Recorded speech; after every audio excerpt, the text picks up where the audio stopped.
మహాగణాధిపతయే నమః. సదాశివసమారంభాం శంకరాచార్య మధ్యమాం అస్మదాచార్య పర్యంతాం వందే గురు పరంపరాం. శ్రీమాత్రే నమః. ప్రేక్షకులందరికీ స్వాగతం. రవి గ్రహ మార్పు. మనకి ప్రతి నెల కూడా రవి మార్పు చెందడం అనేది జరుగుతుంది. అయితే మనకి రవి మార్పు చెందినప్పుడు అలా కూడా మనకి సంక్రమణంగా మనం చెప్పుకుంటూ ఉంటాం. అంటే ప్రతి నెల కూడా ఒక రాశి నుంచి ఇంకొక రాశిలోకి మార్పునప్పుడు దాన్ని సంక్రమణంగా చెప్తాం.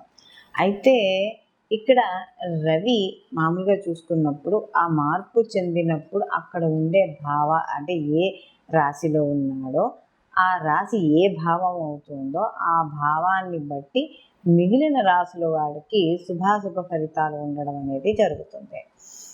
రవి సహజంగా కారకత్వాలు కానీ చూసుకున్నప్పుడు రవిని తండ్రిగా అలాగే ఆత్మకారకుడుగాను గ్రహాలన్నిటిలో కల్లా కూడా రవిని రాజుగాను చెప్పడం అనేది జరుగుతుంది. అలాగే రవి రాజకీయ పరంగాను వీళ్ళకి ముఖ్యంగా పట్టుదల, ఏదైనా ఒక చేయాలనే తపన, దర్పం అంటే ఒక అథారిటీ, ఇది ఎందుకు చేయరు అనే ఒక అధికారాన్ని చూపించడం. అలాగే గవర్నమెంట్ ఉద్యోగస్తులు అంటే స్టేట్ కానీ సెంట్రల్ కానీ ఏదైనా సరే గవర్నమెంట్ ఉద్యోగాలకి రవి కానీ జాతకంలో బాగా ఉంటే వీళ్ళకి గవర్నమెంట్ ఉద్యోగాలు రావడం అనేది జరుగుతుంది. అలాగే వీళ్ళకి రవి కానీ జాతక ప్రకారం కావచ్చు ఏదైనా సరే ఉచ్చ స్థితిలో ఉంటే రవి కానీ అప్పుడు ఇంకా మరిన్ని శుభ ఫలితాలు వాళ్ళు పొందడం అనేది జరుగుతుంది.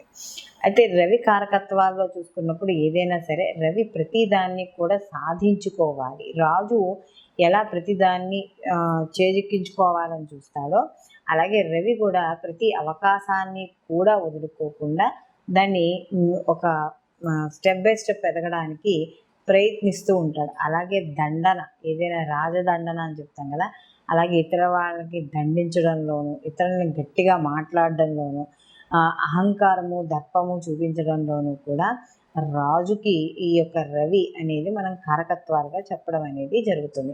అలాగే పోలీస్ శాఖ, సైబర్ సెక్యూరిటీ, వీటన్నింటికీ కూడా ఈ రవికి సంబంధించిన సంబంధం అనేది మాత్రం తప్పనిసరిగా ఉండడం అనేది జరుగుతుంది. కాబట్టి ఇలాంటి రవి ఇప్పుడు మనకి ఈ మార్చి 16వ తారీఖున అంటే 16/3/2024 నుండి మనకి ఈ యొక్క రవి మార్పు చెందడం అనేది జరుగుతోంది. ఎప్పటి వరకు అని అనుకున్నప్పుడు మనకి ఇంచుమించు నెక్స్ట్ మంత్ అంటే మార్చి నుంచి మనకి ఇంకొక నెల పాటుగా ఈ రవి ఎప్పుడైతే మార్పు చెందుతున్నాడో ఎక్కడి నుంచి వెళ్తున్నాడు అని అంటే ఆయన కుంభరాశిలోంచి మనకి మీనరాశిలోకి ప్రవేశించడం అనేది జరుగుతోంది. కాబట్టి దీనివల్ల ద్వాదశ రాశుల వారికి రవి గ్రహము శుభాశుభ ఫలితాలు ఏ విధంగా ఇస్తాడో మనం ఇప్పుడు తెలుసుకుందాం.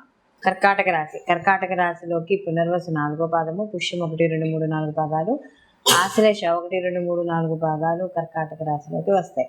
కర్కాటక రాశి వారికి కానీ చూసుకున్నప్పుడు ఈ రవి వీళ్ళకి ఎప్పుడైతే అష్టమంలోంచి నవమంలోకి మార్పు చెందుతాడో కాస్త అనుకూలంగా ఉండడం అనేది, అంటే అనుకూలం మీన్స్ కాస్త కొద్దిగా ఊరట లభించడం అనేది జరుగుతుంది. కారణం ఎందుకంటే వీళ్ళకి అప్పటి వరకు అష్టమ స్థానంలో ఉన్న రవి కాస్త అనారోగ్య సమస్యల్ని వాటిని ఇవ్వడం అనేది జరుగుతుంది. ఎప్పుడైతే ఈయన అష్టమ స్థానం నుండి నవమ స్థానంలోకి మార్పు చెందుతున్నారో అప్పుడు కాస్త వీళ్ళకి ఏదైనా బంధువుల నుండి కానీ లేదా జ్ఞాతుల ద్వారా కానీ లేదా అన్నదమ్ముల విషయాల్లో కానీ ఏదైనా సరే కొంత ఇబ్బంది పడడం అనేది ఇక్కడ జరుగుతుంది. ఈ యొక్క రవి ఎప్పుడైతే వీళ్ళకి ఈ యొక్క నవమస్థానంలోకి మార్పు చెందుతున్నారో ఒక్కోసారి మనసు పరంగా అంటే ఏదైనా మనసుకు హత్తుకునే విషయాలు అంటే వాళ్ళకి బాధ కలిగించే విషయాలు కాస్త సందర్భాలు కాస్త వాడు ఇంట్లో వాళ్ళ వల్ల కావచ్చు, వృత్తిపరంగా కావచ్చు, ఉద్యోగపరంగా కావచ్చు,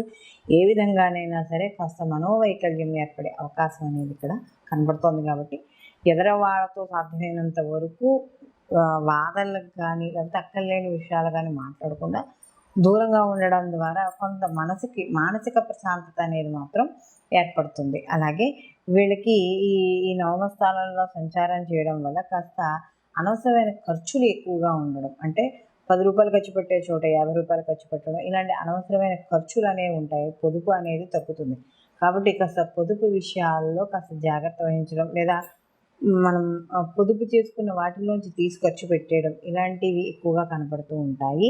అలాగే కాస్త ఇంట్లో కూడా వాతావరణం అంటే బంధువులు కావచ్చు, సోదరీమణులు కావచ్చు, ఎవరి ద్వారానే సరే వ్యతిరేకత ఏర్పడము, అలాగే ప్రతిదానికి కూడా ఏదో ఒక గొడవలు, కొంత ఎలా అంటే ఎంత మంచి చేసినా కూడా ఏదో రకంగా మాటలు పడ్డము, ఇలాంటివన్నీ కూడా ఏర్పడే అవకాశాలు ఈ రవి నవమ స్థానంలో ఉన్నప్పుడు జరుగుతాయి.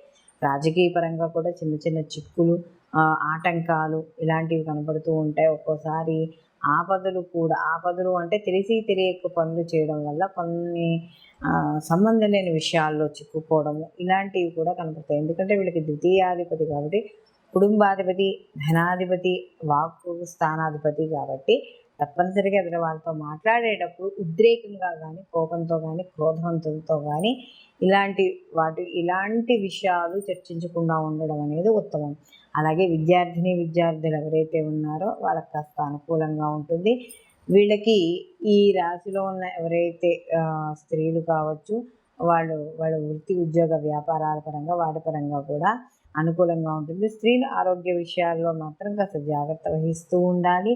అలాగే వీళ్ళు కూడా కొంత అంటే ధనపరమైన విషయాల్లో స్త్రీలు కూడా జాగ్రత్త వహిస్తూ ఉండాలి. అందులో వీళ్ళకి అర్ధాష్టమ శని యొక్క ప్రభావం అనేది కూడా ఉంది కాబట్టి ఆరోగ్య విషయాల్లో ఎప్పటికప్పుడు మనం టెస్ట్ చేసుకుంటూ ఉండడము, ఏదైనా చిన్న తేడా వచ్చినా కూడా వెంటనే డాక్టర్ని సంప్రదించడము ఇలాంటివి చేయాలి. వృత్తి ఉద్యోగాల రీత్యాల్లో అప్ అండ్ డౌన్స్ అనేవి కంపల్సరీగా ఉంటాయి. కాబట్టి ఒకసారి మందు ఒకసారి విందు అన్నట్టుగా ఉంటుంది. కాబట్టి కాస్త కష్టం వచ్చినంత మాత్రాన కుంగిపోవడము, అలాగే ఏదైనా ఒక సుఖం వచ్చిన తర్వాత పొంగిపోవడం ఇలాంటివి కాకుండా బ్యాలెన్స్డ్గా వెళ్ళిపోతూ ఉంటే మాత్రం వీళ్ళకి కాస్త ఈ రవి సంచారం చేస్తున్నప్పుడు సామాన్యంగా ఉండడం అనేది జరుగుతుంది. కాబట్టి వీళ్ళు మరిన్ని మంచి ఫలితాలు పొందడానికి వీళ్ళు ప్రతిరోజు కూడా ఈ శివుడికి అభిషేకం చేసుకోవడం, అందులో ఈ ఒట్టి వేర్లు ఉంటాయి కదా, ఆ ఒట్టి వేర్లతో ప్రతిరోజు అభిషేకం చేయడం ద్వారా ఈశ్వరుడికి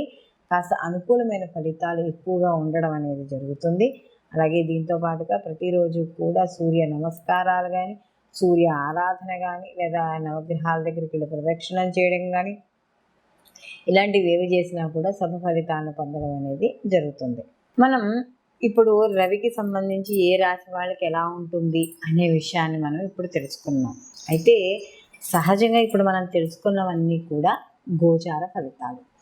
అయితే గోచార ఫలితాలు అనేవి కొంతవరకు ఫలితాన్ని ఇవ్వడం, అంటే ఒక 30% ఈ గోచార ఫలితాలు వీళ్ళకి అనుకున్నట్టుగా ఫలితాన్ని ఇవ్వడం అనేది జరుగుతుంది. దీంతో పాటుగా మిగిలిన గ్రహాల యొక్క వీక్షణ, వాటి యొక్క స్థితి, అవి ఇచ్చే శుభాశుభ ఫలితాలు కూడా కొంతవరకు ఆధారపడడం అనేది జరుగుతుంది. అందులోనూ రవి ఈ యొక్క మనం ఏదైతే ఇప్పుడు చెప్పుకున్నామో రవి యొక్క కలయిక మిగతా గ్రహాలతో కలిసినప్పుడు వాటి యొక్క శుభాశుభ ఫలితాలు కూడా కొంత మార్పు చెందుతూ ఉండడం అనేది జరుగుతుంది.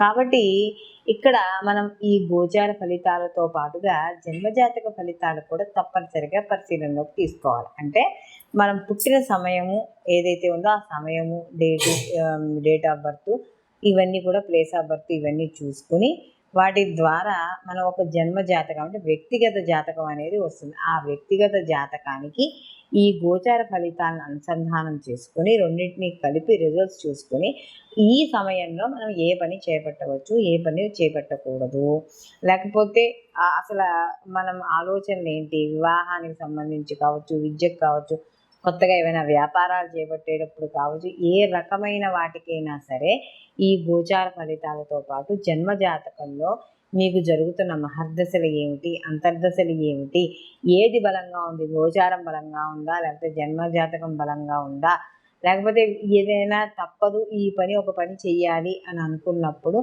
ఎటువంటి పరిహారాలు చేయడం ద్వారా మనకి అంటే ఎటువంటి పరిహారాలు చేయడం ద్వారా ఇప్పుడు చేపట్టే పని ముందుకు వెళుతుంది, ఇలాంటివన్నీ కూడా గోచారంతో పాటు జన్మజాతక ఫలితాలను కూడా తప్పకుండా పరిశీలనలోకి తీసుకుని అప్పుడు ముందుకు వెళ్ళడం అనేది చేయడం ద్వారా కాస్త అనుకూలమైన ఫలితాలు మరింత ఎక్కువగా పొందడం అనేది జరుగుతుంది.